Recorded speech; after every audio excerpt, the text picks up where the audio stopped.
بسم اللہ الرحمن الرحیم۔ السلام علیکم، نئی ویڈیو میں خوش آمدید۔ آج کی ہماری ویڈیو ہے مسلمانوں کے لیے بچھائے ہوئے جال۔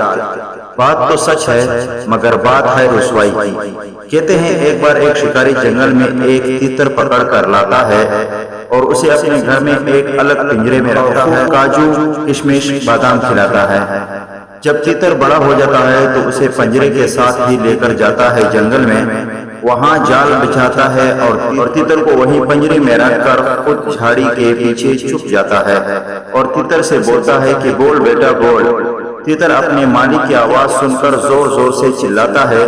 اس کی آواز سن کر جنگل کے سارے تیتر یہ سوچ کر کہ یہ اپنی قوم کا تیتر ہے، یعنی اپنی قوم کا ہے، ضرور کسی پریشانی میں ہے، چلو مدد کرتے ہیں، کھینچے چلے آتے ہیں اور شکاری کے بچھائے ہوئے جال میں پھنس جاتے ہیں۔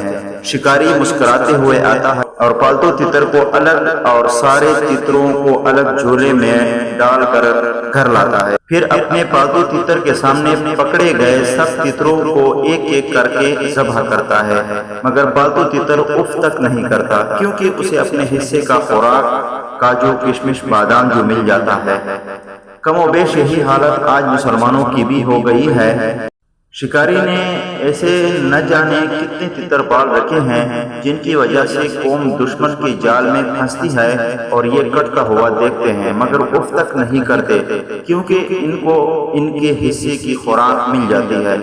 اللہ تعالیٰ سے دعا ہے کہ مسلمانوں کو کافروں اور مشرکین کے بچھائے ہوئے جالوں سے محفوظ رکھے، آمین یا رب العالمین۔ ویڈیو پسند آئے تو شیئر ضرور کیجیے، چینل کو سبسکرائب کرنا نہ بھولئے۔ والسلام علیکم۔